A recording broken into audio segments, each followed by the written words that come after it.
तर गेल्या 1.5 महिन्यांपासून विश्रांती घेतलेल्या पावसानं आता कुठे लातूरमध्ये देखील हजेरी लावली आहे। गेल्या 2 दिवसांपासून लातूरमध्ये दमदार पाऊस पडतोय। नदी नाले तलाव अगदी भरून वाहत आहेत। उशिरानं का होईना पण पावसानं हजेरी लावली आहे आणि त्यामुळे शेतकऱ्यांनी निश्चितच आनंद व्यक्त केलाय, दिलासा मिळालाय।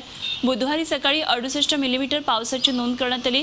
निलंगा तालुक्यामध्ये 106 मिलीमीटर, देवणीमध्ये 96, शिरूर अनंतपाळमध्ये 73, औसामध्ये 96 आणि अहमदपूर तालुक्यात 73 मिलीमीटर इतका पाऊस झालाय।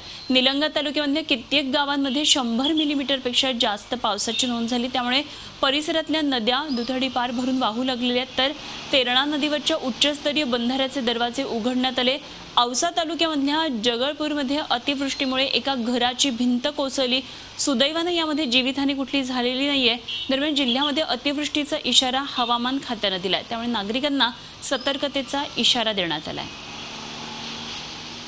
आणि या संदर्भात आणखी सविस्तर माहिती जाणून घेऊया। आमचे प्रतिनिधी विशाल करोडे सध्या आपल्या बरोबर आहेत। विशाल, आपण बघतोय गेल्या 2 दिवसांमध्ये मराठवाड्यामध्ये चांगला पाऊस पडतोय, काय साधारण आकडेवारीचा अंदाज आहे आणि निश्चितच बळीराजा सुखावला असणार आहे?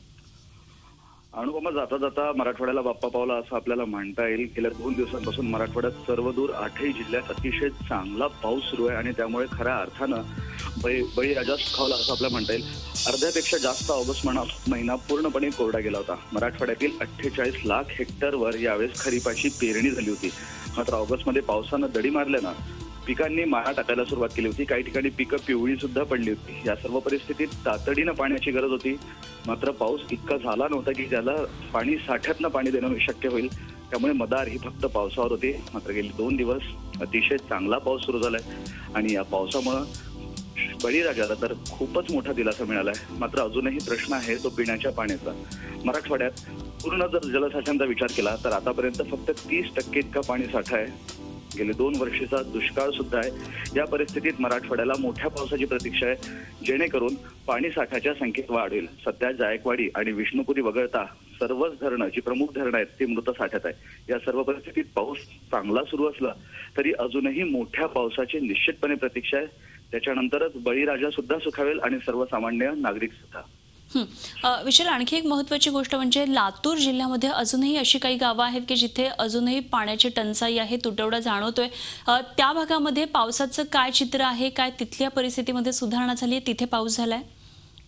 मराठवाड्यात सगळ्यात जास्त जो दुष्काळाचा फटका बसला होता तो लातूरला, बीडला आणि उस्मानाबाद या भागाला बसला होता। आणि गेले 2 दिवस आनंदाची गोष्ट म्हणजे याच भागात जास्त पाऊस झालाय। लातूरनं वार्षिक सरासरीच्या 82 ते 83% पाऊस गाठलेला आहे। त्यामुळे तिथे जी जलयुक्त शिवाराची कामं झाली होती, जी नदी नाले खोलीकरण रुंदीकरणाची कामं झाली होती, त्यामध्ये चांगलं पाणी साठलंय आणि त्यामुळे जिथे लातूरला 400 टँकर 2 महिन्याआधी सुरू होते तिथे आता टँकरचा हा टप्पा अगदी 50 ते 60 वर येऊन ठेपलाय। म्हणजे बऱ्यापैकी पाणी टंचाईवर सध्या तरी मात झाली आहे असं आपल्याला म्हणता येईल। आणि हेच उदाहरण आपल्याला उस्मानाबाद आणि बीड या भागात सुद्धा जाणवतंय। खरं तर जी पाणी संधारणाची कामं झाली त्यात आता पाणी चांगलं साठलंय आणि पावसाचाही वेग चांगला सुरू आहे। त्यामुळे सध्या तरी पाणी टंचाई जाणवत नाही। मात्र तरी सुद्धा पाण्याच्या या साठ्यात अक्षय वाढ पाहिजे असेल तर मराठवाड्याला अजूनही मोठ्या पावसाची गरज आहे। धन्यवाद विशाल, दिलेल्या या सगळ्या सविस्तर माहितीविषयी। विशाल करोडे आमचे प्रतिनिधी आपल्या बरोबर होते। धरणांच्या पाणी साठ्यात सुद्धा वाढ होणार आहे, मात्र अजूनही मराठवाड्याला एका मोठ्या पावसाची प्रतीक्षा आहे। झी 24 तास रहा एक पाऊल पुढे।